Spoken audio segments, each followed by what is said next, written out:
متاثر ہو کر پھر 1 سال کے بعد جب یہ لوگ آئے تو ان کی تعداد 70 سے 72 تھی. اتنی بڑی تعداد ہو گئی ان کی. تو یہ سب کے سب مسلمان ہو گئے. تو ظاہر ہے کہ یہ پہلے لوگ تھے نا. دیکھیں کسی بھی تنظیم میں جو لوگ شروع کے ہوتے ہیں ان کی بڑی اہمیت ہوتی ہے، جس کو ہم اردو میں کہتے ہیں چڑھتے سورج کو سبھی پوچھتے ہیں. لیکن بات تو یہ ہے کہ جب آغاز ہو رہا ہو اس وقت کون ساتھ دیتا ہے. اس لیے کہ اس وقت تو کوئی تحریک چلے، چاہے وہ سیاسی ہو مذہبی ہو، اس کے منشور کا پتہ نہیں ہوتا، اس کے ارادوں کا پتہ نہیں ہوتا. لیکن کوئی تحریک جب بالکل اپنے بام عروج پر پہنچ جائے اس وقت اگر کوئی ان کے ساتھ اپنی شمولیت اختیار کرے تو وہ اتنی بڑی بات نہیں ہوتی ہے. بڑی بات وہ ہوتی ہے کہ جو شروع کے لوگ ہوتے ہیں ان کے ساتھ شمولیت اختیار کی جائے. یہی وجہ ہے کہ آپ دیکھیں کہ جو دعوت اسلامی والے ہیں تو دعوت اسلامی آج تو ساری دنیا میں پھیلی ہوئی ہے. آج بھی لوگ ان سے متاثر ہو کر ان کے ہاتھ پر بیعت کر رہے ہیں، دعوت اسلامی کا کام کر رہے ہیں. لیکن وہ لوگ جنہوں نے 40 سال پہلے دعوت اسلامی کا ساتھ دیا، وہ لوگ یا ان کی اولاد، ظاہر ہے کہ وہ تو شروع کے لوگ تھے، تو ان کا مقام و مرتبہ، ان کی اہمیت جتنے لوگ آ جائیں ان کی اہمیت کم نہیں ہوگی. لیکن یہ پہلے کے لوگ ہوتے ہیں. تو اللہ کی نظر میں بھی ساری دنیا میں قیامت تک مسلمان ہوتے رہیں گے. لیکن جن لوگوں نے اللہ کے حبیب صلی اللہ علیہ وسلم کے ہاتھ پر سب سے پہلے بیعت کی، ان کی مدد کی ہے، تو رب عز و جل کی نگاہ میں ان لوگوں کا مقام و مرتبہ بہت بلند و بالا ہے. تو سابقون الاولون میں وہ لوگ جو مہاجرین میں سے ہیں ان کی تعریف کی گئی. اور یہ کون لوگ ہیں؟ جنہوں نے دونوں قبلے کی طرف رخ کر کے نماز پڑھی ہے، بیت المقدس کی طرف بھی رخ کر کے نماز پڑھی اور بیت اللہ کی طرف بھی رخ کر کے نماز پڑھی ہے. اور انصار میں سے وہ لوگ ہیں جو بیعت عقبہ اولیٰ میں تھے یا بیعت عقبہ ثانیہ میں تھے یا بیعت عقبہ ثالثہ میں شامل تھے. یہ تمام لوگ، ان کے بارے میں اللہ نے فرمایا والسابقون الاولون من المہاجرین والانصار. مہاجرین اور انصار میں سے سابقون الاولون جو لوگ ہیں جنہوں نے پہلے کلمہ پڑھا وہ لوگ، اور دوسرے والذین اتبعوہم بإحسان، اور وہ لوگ جنہوں نے بھلائی کے ساتھ ان کی اتباع کی. اب ان کا مقام و مرتبہ کیا ہے؟ رضی اللہ عنہم ورضوا عنہ، اللہ ان سے راضی ہے اور وہ اللہ سے راضی ہیں. اور پھر اب اس رضا کا ثمر کیا ہے، اس رضا کا پھل کیا ہے؟ تو فرمایا کہ جنات تجری من تحتها الانہار واعد لهم جنات تجری تحتها الانہار خالدین فیہا ابدا. اللہ نے ان کے لیے ایسے باغات تیار کر رکھے ہیں جس کے نیچے سے نہریں جاری ہیں، وہ اس میں ہمیشہ رہیں گے. ذالک الفوز العظیم، یہی بہت بڑی کامیابی ہے. تو سابقون الاولون کی تفسیر ہم نے بیان کر دی، اگرچہ ہم نے پہلے بھی بیان کی ہے، لیکن خلاصہ کلام کے طور پر اور ذہنی سطح کو ہموار کرنے کے لیے دوبارہ سے بیان کر دیا. اس لیے کہ 1 ہفتے کے بعد جب گفتگو وہی سے شروع کی جائے تو ظاہر ہے کہ 1 ہفتے کی بات تو اتنی یاد نہیں رہتی ہے، اور پھر بالخصوص جب دینی باتیں ہوں، دینی گفتگو ہوں، تو ان تمام باتوں پر تو اور زیادہ لوگ توجہ نہیں دیتے، تو باتیں بھول جاتے ہیں. اس وجہ سے ہم نے اختصاراً بیان کر دیا. اب یہاں آ کر امام رازی رحمہ اللہ فرماتے ہیں کہ اس میں اختلاف تو موجود ہے کہ سابقون الاولون میں کون کون لوگ موجود ہیں، اس میں اختلاف موجود ہے. لیکن اس بات پہ کسی کو اختلاف نہیں ہے کہ کل سابقون الاولون کے امام و پیشوا حضرت صدیق اکبر رضی اللہ عنہ ہیں. فرمایا هذه الآیت من ادل الدلائل على فضل ابی بکر و عمر و صحت امامتہما. ابو بکر صدیق اور عمر بن خطاب رضی اللہ تعالی عنہ کی امامت پر اور آپ کی فضیلت پر یہ آیت بہت زبردست دلیل ہے. اس لیے کہ اس آیت میں صدیق اکبر رضی اللہ عنہ کی فضیلت بھی بیان کی گئی اور حضرت عمر بن خطاب رضی اللہ عنہ کی فضیلت بھی بیان کی گئی ہے. حضرت عمر بن خطاب کی فضیلت ہم انشاءاللہ اگلی منزلوں میں بیان کریں گے. ابھی صدیق اکبر رضی اللہ عنہ کے حوالے سے مزید اور بھی گفتگو ہے. تو اب یہ ہے کہ اس آیت سے کیسے ثابت ہوا کہ صدیق اکبر رضی اللہ عنہ سابقون الاولون کے امام و پیشوا ہیں؟ تو کہتے ہیں کہ اس کی وجہ یہ ہے کہ جتنے لوگ چاہے وہ بیعت عقبہ اولیٰ کے ہوں یا دونوں قبلوں کی طرف نماز پڑھنے والے ہوں، ان تمام کے امام و پیشوا اس وجہ سے صدیق اکبر ہیں کہ سب سے پہلے رسول اللہ کے ہاتھ پر ہاتھ دینے والے صدیق اکبر ہیں.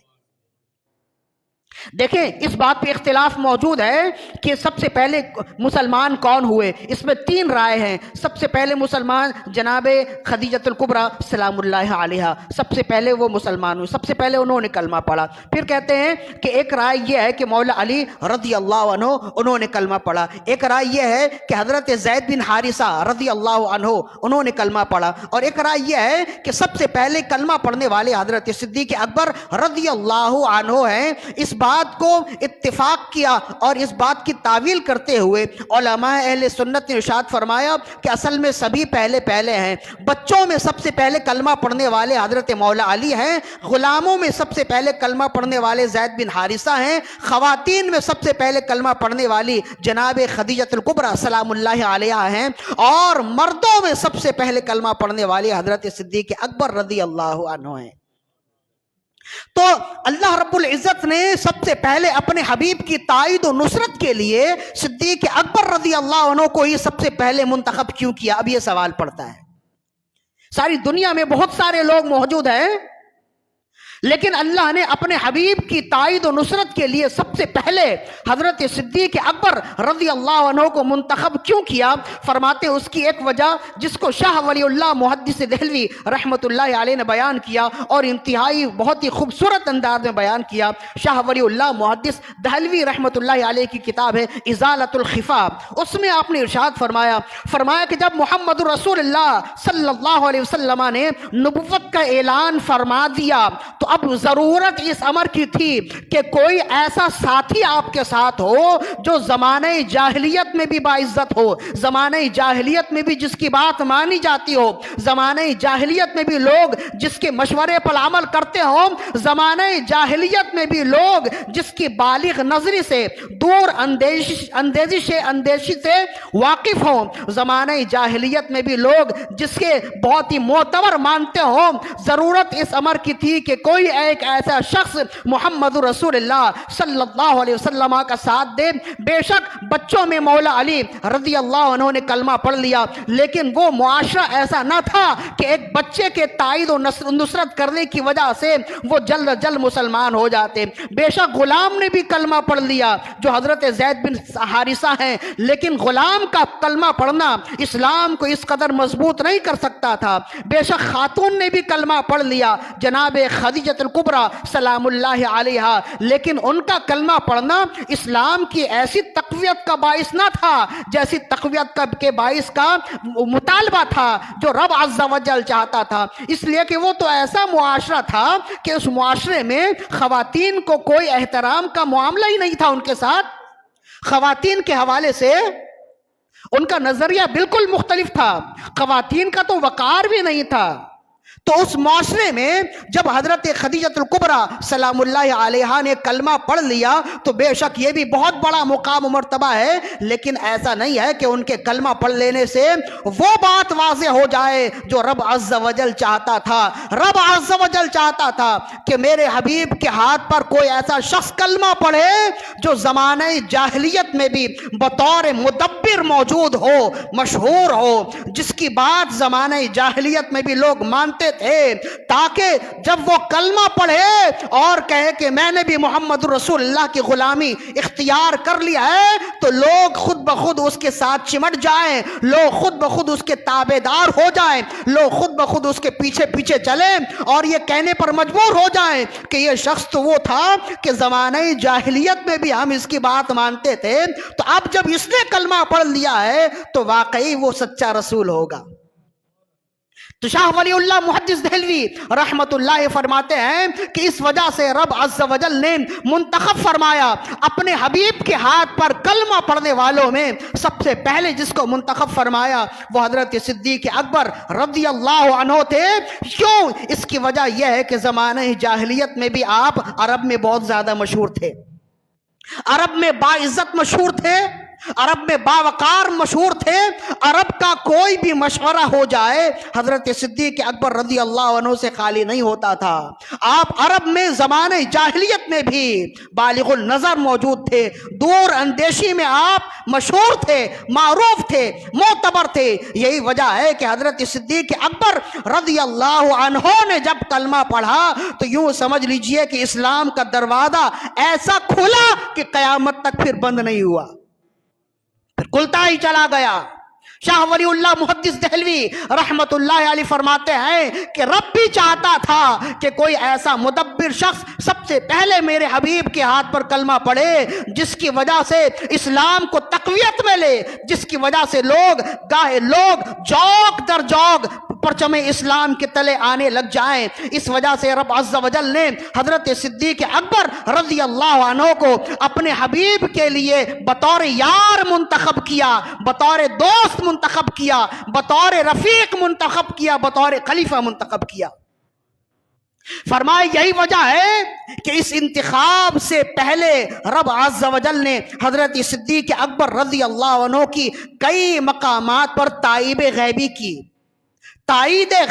کی تاکہ وہ اسلام کی جانب مزید اور اچھے انداز سے بغیر شک و تردد کے آ جائے. کسی دوسرے کے لیے ایسی تائید غیبی نہیں ہوئی جیسی تائید غیبی حضرت صدیق اکبر رضی اللہ عنہ کے لیے ہوئی ہے. ایک تائید غیبی کا تذکرہ ہم پچھلی نشست میں کر چکے ہیں. شاہ ولی اللہ محدث دہلوی رحمت اللہ علیہ جس تائید غیبی کی بات کر رہے ہیں اس کا ذکر آپ نے خود فرمایا حضرت صدیق اکبر رضی اللہ عنہ زمانے جاہلیت میں بھی تجارت فرمایا کرتے تھے.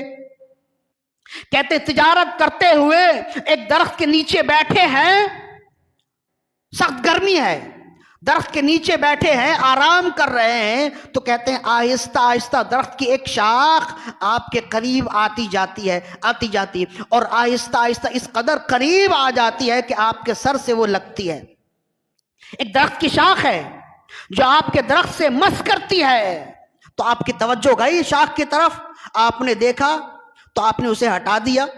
پھر تھوڑی دیر کے بعد آپ اپنے کام میں مصروف رہے, دیکھتے ہیں وہ شاخ پھر دوبارہ آ کر آپ کے سر پر ایسے جس طرح سے کوئی سر پر ہاتھ رکھتا ہے, ہاتھ مارتا ہے, اپنی توجہ اس کی توجہ اپنی طرف کرنا چاہتا ہے. گویا یہ درخت بھی چاہتا ہے کہ صدیق اکبر کی توجہ میری طرف ہو. اب جب دوسری تیسری مرتبہ یہی سلسلہ ہوا تو کہتے ہیں حضرت صدیق اکبر رضی اللہ عنہ نے بآواز بلند فرمایا کون ہے اور کیا چاہتا ہے؟ تو درخت سے آواز آئی کہ میں تمہیں ہدایت دینا چاہتا ہوں. ان قریب ایک نبی نبوت کا اعلان کرنے والا ہے.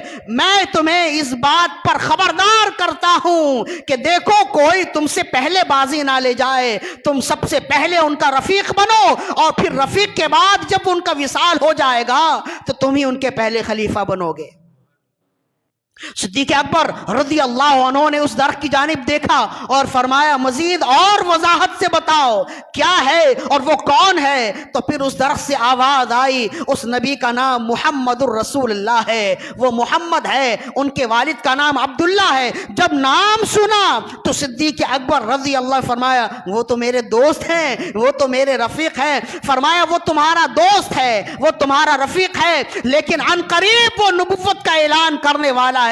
دیکھو دوست ہونے کی وجہ سے تم پیچھے نہ رہ جانا.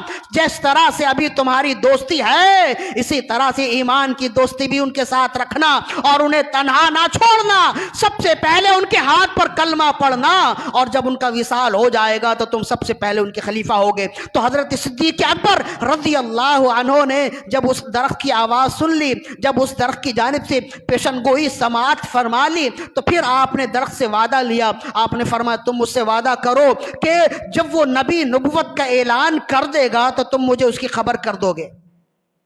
درخت نے کہا کہ ان قریب میں تمہیں اس کی خبر کر دوں گا. اب کہتے ہیں حضرت صدیق اکبر رضی اللہ عنہ کاروباری سلسلے میں مختلف مقامات پر سفر کرتے رہے اور اس درخت کے پاس آ کر بیٹھتے بھی کچھ بھی ایسا نہیں ہوتا. ایک مرتبہ پھر درخت کے پاس آ کر بیٹھے تو درخت سے آواز آئی اب یہاں بیٹھنے کی ضرورت نہیں ہے, اب اس چھاؤں کی تمہیں ضرورت نہیں ہے, اب نبوت کی چھاؤں پوری دنیا میں پھیلی ہوئی ہے. لہذا جس نبی نبی کے بارے میں نے پیشن گوئی کی تھی، محمد رسول اللہ نے نبوت کا اعلان کر لیا ہے، اب تم جاؤ اور جا کر ان کی تائید کرو، ان کی نصرت کرو، ان کے ہاتھ پر بیعت کرو، ان کی مدد کرو۔ تو کہتے وہاں سے حضرت صدیق اکبر رضی اللہ عنہ بھاگے، تجارت ہی کر رہے تھے، تجارتی سامان لے کر مکہ آئے، وہاں آ کر جب دیکھتے ہیں تو مکہ کا رنگ ہی بدلا ہوا ہے، فوراً گئے رسول اللہ صلی اللہ علیہ وسلم کی بارگاہ میں جب پہنچے تو سید انبیاء حبیب کبریا صلی اللہ علیہ وسلم نے دیکھتے ہی فرمایا، ابو بکر میں اللہ کا نبی ہوں، کیا تم میرے ہاتھ پر کلمہ پڑھنے سے تردد کرتے ہو؟ عرض کرنے لگے، یا رسول اللہ صلی اللہ علیہ وسلم، ہر نبی کی نبوت کی کوئی دلیل ہوتی ہے، کیا میں کوئی دلیل معلوم کر سکتا ہوں؟ فرمایا کہ درخت کی بشارت میری دلیل کے لیے کافی نہیں ہے۔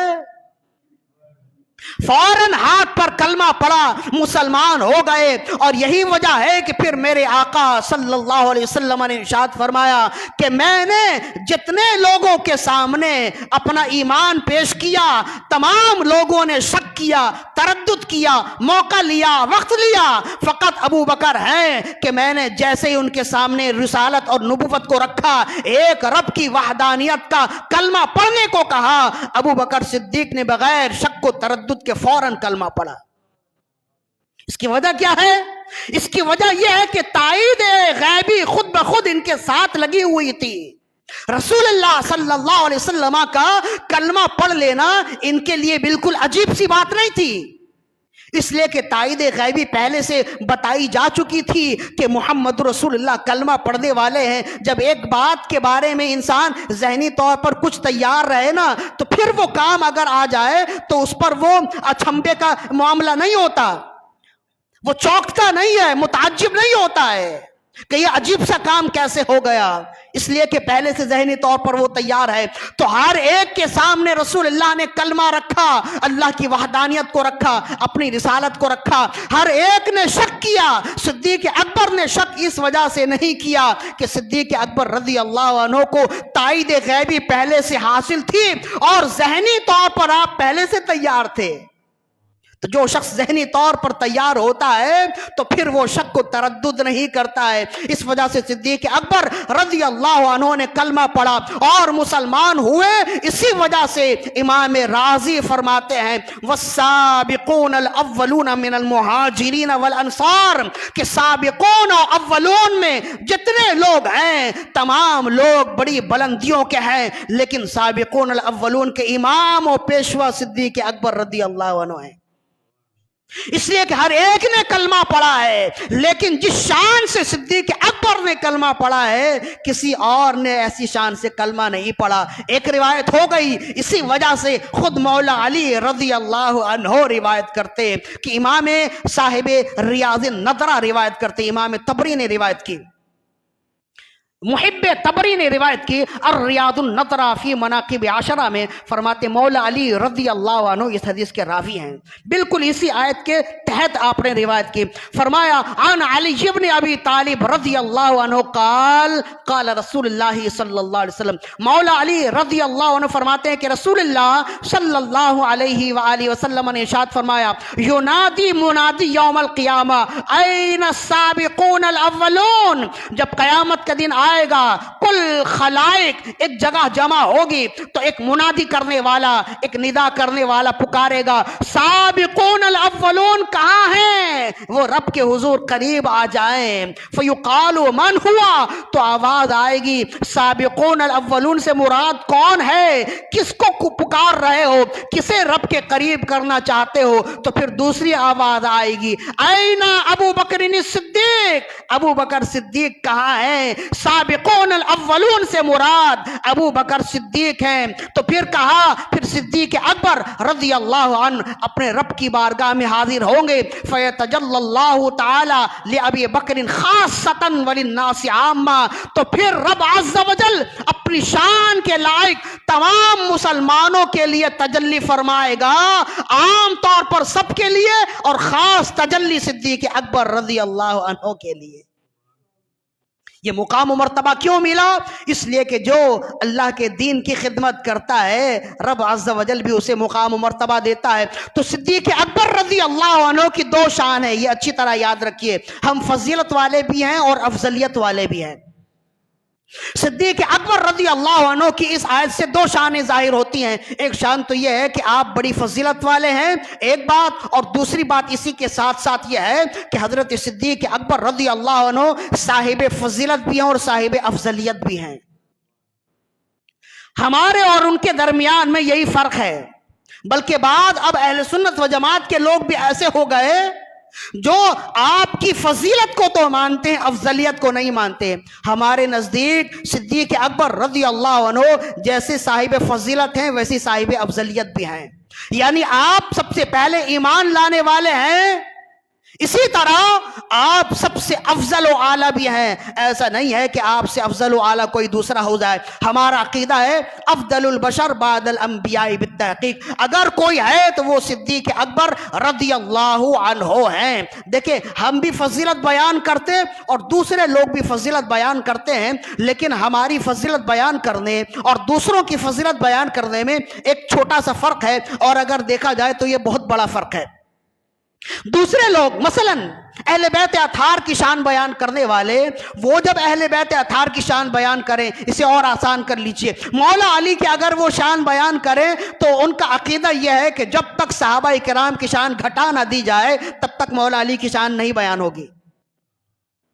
وہ یہ سمجھتے ہیں کہ اہل بیت یا مولا علی یا امام حسین یا جناب سیدہ کی شان اس وقت تک مکمل طور پر آپ کی فضیلت بیان نہیں ہو سکتی جب تک صحابہ کی شان گھٹائی نہیں جا سکتی۔ یہ فرق ہے۔ اور ہمارا عقیدہ کیا ہے؟ ہمارا عقیدہ یہ ہے کہ یہ اہل بیت اطہار کے تمام افراد اور کل صحابہ کرام یہ چمن مصطفیٰ کے مختلف پھول ہیں، اور ان میں سے ہر ایک کی خوشبو الگ ہے، ہر ایک کی رنگت الگ ہے، ہر ایک کی الگ شان ہے، ہر ایک کا اپنا الگ مقام و مرتبہ ہے۔ ہم اگر صدیق اکبر رضی اللہ عنہ کی شان بیان کریں تو ایسا نہیں ہے کہ ہم در پردہ مولا علی کی شان گھٹانے والے ہو جائیں۔ اور ہم کیا ہیں؟ ہماری اوقات کیا ہے کہ ہم ان کی شان گھٹائیں؟ جنہیں خود رب عز و جل نے جن کی شان بیان کی ہے، کوئی کیا ان کی شان گھٹا سکتا ہے؟ لہذا یہی عقیدہ ہمارا ہے کہ صدیق اکبر رضی اللہ عنہ بھی ہمارے ہیں، مولا علی بھی ہمارے ہیں، کل صحابہ بھی ہمارے ہیں، اور کل اہل بیت کے احباب بھی ہمارے ہیں۔ صدیق اکبر رضی اللہ عنہ کا ایک مقام و مرتبہ یہ ہے کہ آپ صاحب فضیلت ہیں، اور دوسرا مقام و مرتبہ یہ ہے کہ آپ صاحب افضلیت ہیں۔ افضلیت شیخین، اس پر انشاءاللہ ہم آئندہ بھی گفتگو کریں گے۔ افضلیت شیخین کے لیے ایک روایت تو بالکل مناسب ہے کہ بیان کر دی جائے، خود رسول اللہ صلی اللہ علیہ وسلم نے ہی بیان کیا۔ ہم تو یہ کہتے ہیں کہ افضلیت شیخین پر اکابرین کی کتابیں چھوڑو، سب سے پہلے رسول اللہ کا فرمان دیکھ لو۔ اگر تم نے رسول اللہ کا فرمان دیکھ لیا اور سمجھ لیا تو پھر تمہیں کوئی بھٹکا نہیں سکے گا، تمہیں کوئی بہکا نہیں سکے گا، تمہارے عقیدے کو کوئی اغوا نہیں کر سکے گا۔ افضلیت شیخین، افضلیت شیخین جانتے ہیں؟ بعض لوگوں کا عقیدہ یہ ہے کہ حضرت صدیق اکبر رضی اللہ عنہ پہلے خلیفہ، حضرت عمر بن خطاب دوسرے خلیفہ، حضرت عثمان غنی تیسرے خلیفہ، اور مولا علی رضی اللہ عنہ چوتھے خلیفہ۔ وہ کہتے ہیں مولا علی چوتھے خلیفہ تو ہیں لیکن فضیلت میں سب سے پہلے ہیں، اور ہم کہتے ہیں کہ جو ترتیب خلافت کی ہے وہی ترتیب فضیلت کی ہے۔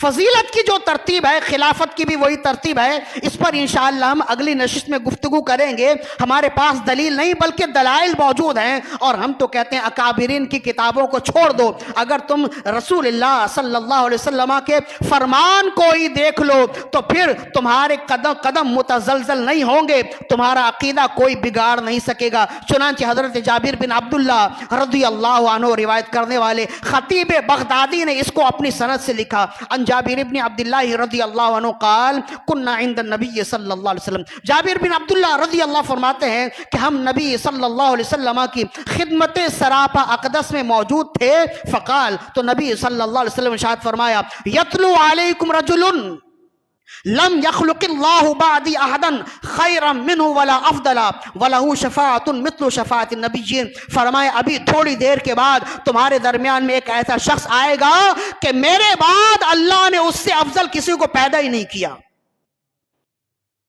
لم یخلق اللہ بعدی احدا خیرا منہ ولا افضلا. اللہ نے میرے بعد اس سے بہتر اور اس سے افضل کسی کو پیدا ہی نہیں کیا. ان قریب وہ شخص تمہارے درمیان میں جلوہ گر ہوگا. وَلَهُ شَفَاعَةٌ مِثْلُ شَفَاعَةِ النَّبِيِّينَ.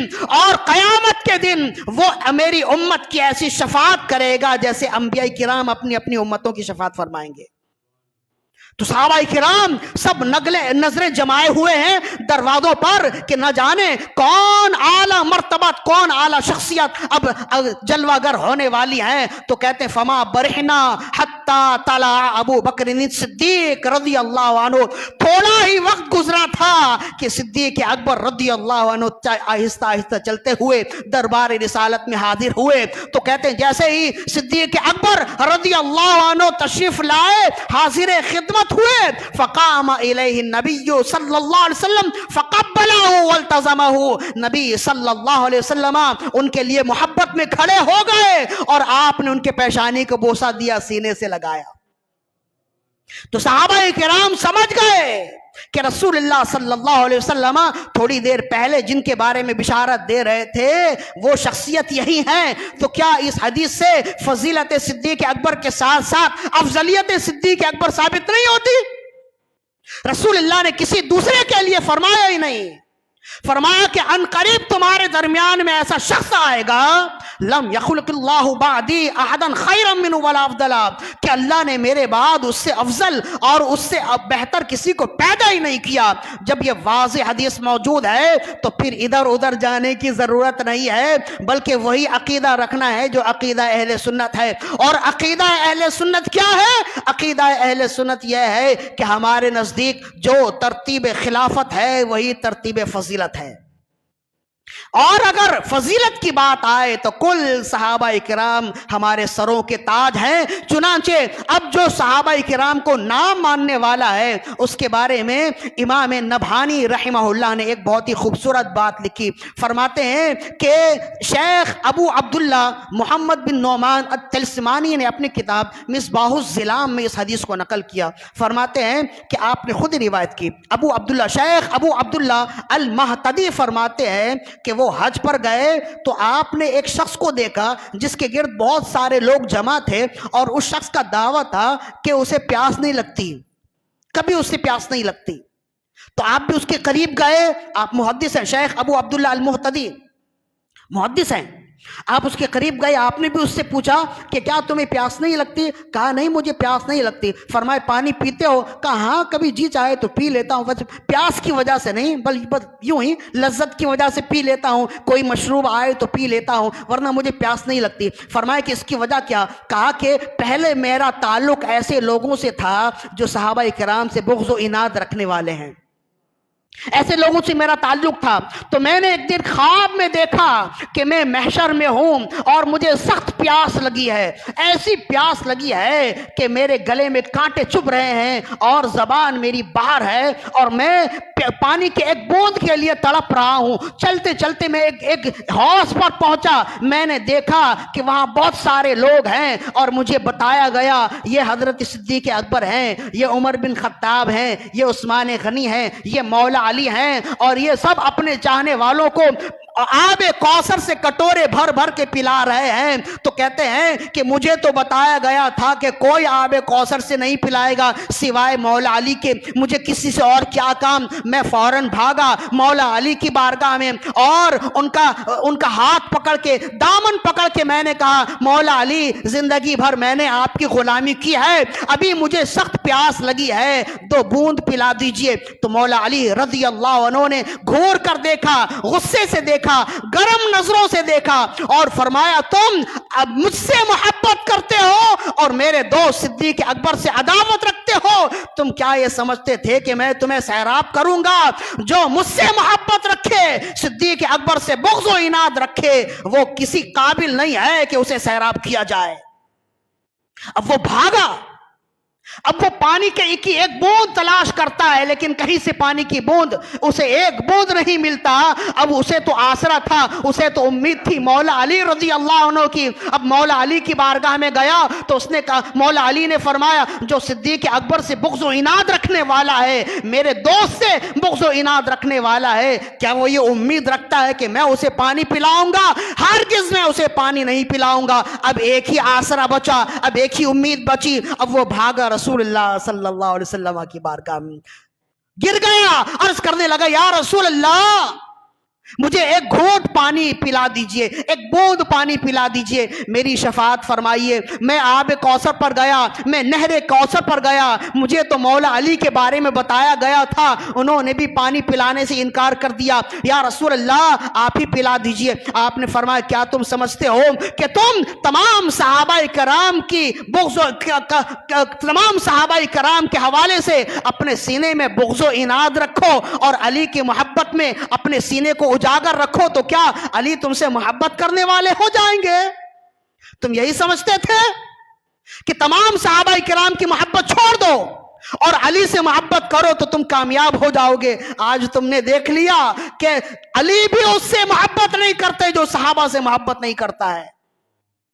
عرض کرنے لگا، اب وہ گر گیا، عرض کرنے لگا، یا رسول اللہ میری آنکھیں کھل گئیں، اب میں نے توبہ کی ہے، یا رسول اللہ توبہ کا کوئی اب دروازہ ہے، ابھی کوئی راستہ ہے؟ آپ نے فرمایا، ابھی قیامت قائم نہیں ہوئی، ابھی تمہاری عمر بھی باقی ہے، اگر توبہ کرو گے تو راہ راست پر آ جاؤ گے، تمہارے لیے بہتری کی امید ہے۔ تو کہتے ہیں خواب میں ہی انہوں نے توبہ کی۔ اب جب توبہ کی تو پھر کہتے ہیں رسول اللہ صلی اللہ علیہ وسلم نے فرمایا، جب تم میرے تمام صحابہ کرام سے محبت کا دعویٰ کرتے ہو تو اب علی تمہیں پانی نہیں پلائیں گے، میں خود اپنے ہاتھ سے تمہیں پانی پلاؤں گا۔ ٹھنڈا ٹھنڈا میٹھا میٹھا پیتے ہم ہیں پلاتے یہ ہیں، بوند کو جس جا کوئی نہ پوچھے کوثر جام پلاتے یہ ہیں۔ کہتے ہیں کہ اب انہوں نے رسول اللہ صلی اللہ علیہ وسلم نے جب جام پلایا تو کہتے ہیں کہ اس جام پینے کا اثر تھا، جب میں بیدار ہوا اس زمانے سے لے کے آج تک مجھے پیاس لگتی نہیں ہے۔ تو یہ صدقہ ہے صحابہ کرام سے محبت کرنے کا۔ تو آپ نے دیکھ لیا، لہذا ہم جو کہتے ہیں نا کہ ہر صحابی نبی جنتی جنتی، اس کی وجہ یہی ہے کہ ایک صحابی کی محبت اپنے دل میں رکھو اور کسی ایک صحابی سے بغض و عناد رکھو، تب بھی کامیاب نہیں ہوگے۔ کامیابی کے لیے یہی نعرہ ہونا چاہیے۔ اب میں ایک مرتبہ کہوں گا، آگے آپ نے کہنا ہے، ہر صحابی نبی، ہر صحابی نبی۔ ہاں، یہ نعرہ اپنے ساتھ رکھیے، ورنہ دیکھ لیجئے انجام کیا ہوتا ہے۔ وہ تو خواب میں بشارت ہو گئی اور ان کا بیڑا پار ہو گیا۔ خدا نہ خواستہ اگر خواب میں بشارت نہ ہوتی تو پھر تو وہ صاحب ایمان نہ ہوتے۔ امام نبہانی رحمہ اللہ نے اسے نقل کیا ہے۔ لہذا ہمارا پیغام یہی ہے کہ اس زمانے میں یہ اصلاح کرنے والے بہت کم ہیں، فساد پھیلانے والے بہت زیادہ ہیں۔ اور ہم نے پہلے بھی کہا کہ اصلاح کرنے والوں کو سوشل میڈیا، یہ جو آزاد میڈیا ہے نا، یہ بھی اتنا پروموٹ نہیں کرتا اصلاح کرنے والوں کو، فساد پھیلانے والوں کو بہت زیادہ پروموٹ کرتا ہے، اس لیے کہ وہ خود ہی شیطان ہیں، تو جو شیطانی کام کر رہے ہوتے ہیں تو وہ تو ان کے اپنے دوست ہو جائیں گے نا۔ لہذا جب ایسا ہے، علماء اہل سنت سے اپنا رابطہ بحال رکھیے، اور جس کی زبان سے کسی ایک صحابی کے بارے میں بھی کوئی ہلکی گفتگو سنیے، اسے اپنی زندگی سے ایسے نکال دیجئے جیسے دودھ میں سے مکھی نکال کر پھینک دیتے ہیں۔ اسی یہی راہ نجات ہے، اور ہمیشہ علماء اہل سنت، اکابرین اہل سنت کے ساتھ اپنا رابطہ بحال رکھیے۔ رب عز و جل سے دعا ہے کہ خالق اکبر ہماری آج کی حاضری اپنی بارگاہ میں قبول و مقبول فرمائے۔